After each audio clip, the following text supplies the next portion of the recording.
Once upon a time, there lived a shoemaker and his wife. The man was a good shoemaker and he worked hard, yet he and his wife were very poor. As time went on, they grew poorer and poorer. At last the day came when all the shoemaker had left was one piece of leather. It would make only one pair of shoes.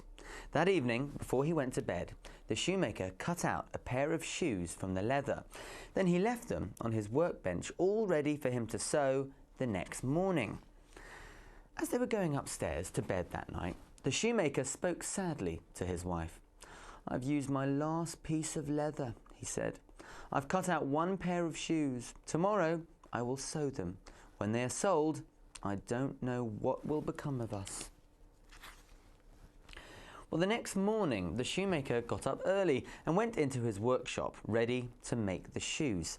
On his bench, instead of the leather he had left cut out, he found a pair of shoes already made. He was astonished and didn't know what to think.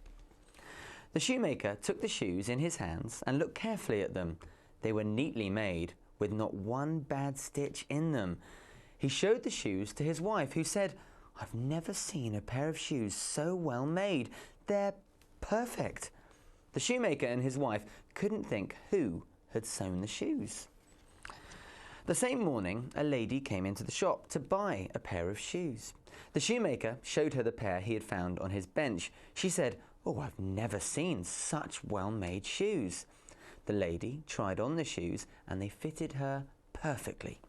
She was so pleased with them that she paid the shoemaker twice the usual price. With the money, the shoemaker was able to buy leather for 2 more pairs of shoes. And that night, before he went to bed, he cut out 2 pairs of shoes from the leather. He left them on his workbench, all ready to sew the next morning. The next morning, the shoemaker got up early and went into his shop to make the shoes, but he had no need to do so. On his bench, he found 2 pairs of shoes already made. He took the shoes in his hands and looked carefully at them. Once more, he found that they were neatly made with not one bad stitch in them. That morning, a man came into the shop to buy some shoes. The shoemaker showed him the 2 pairs of shoes he'd found on his bench, and the man said, "Wow, I've never seen such well-made shoes." He was so pleased with them that he bought both pairs of shoes and paid the shoemaker twice the usual price. And so it went on. Every night, the shoemaker cut out some leather and left it on his workbench. And every morning, he found the shoes all neatly made.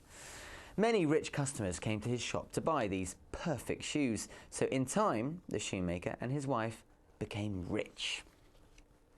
One evening, not long before Christmas, when the shoemaker had finished cutting out shoes, he went to his wife. "Now we still don't know who sews the shoes for us," he said. "Shall we stay up tonight to see who it is that helps us?" His wife thought that this was a very good idea, so she lit a candle and they went into the workshop. They hid themselves in a corner of the room. Then the shoemaker and his wife waited quietly and watched to see what would happen. For a long time, nothing happened. Then, just as the clock struck midnight, the door of the workshop opened quietly. In came 2 tiny elves. They were dressed in old clothes and their feet were bare.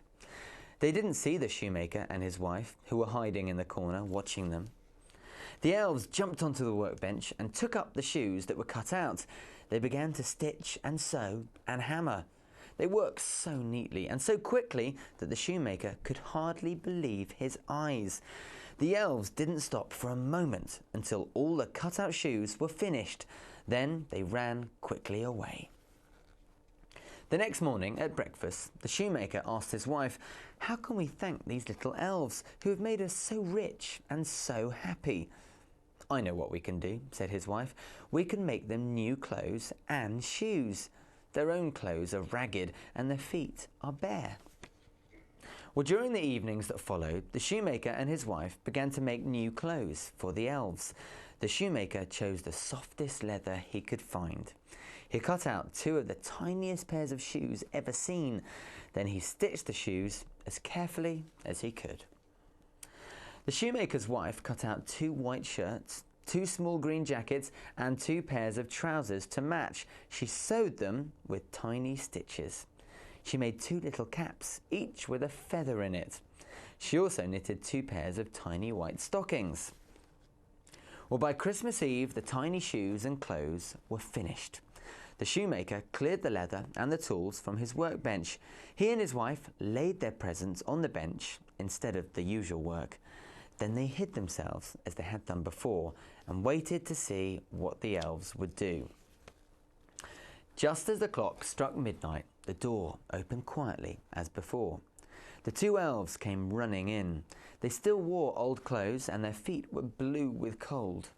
They jumped onto the bench, ready to get to work at once.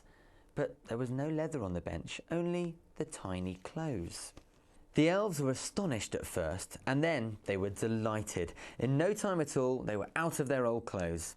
Then they dressed themselves in the beautiful new clothes, the green jackets and trousers, the white shirts and stockings, the soft leather shoes and little caps with the feathers that nodded as they laughed. Then they joined hands and danced around singing. Now we are boys so fine to see, we need no longer cobblers be. At last they danced happily out of the door. The shoemaker and his wife never saw the little elves again, but from that time, good luck was always with them. They were rich and happy for the rest of their lives.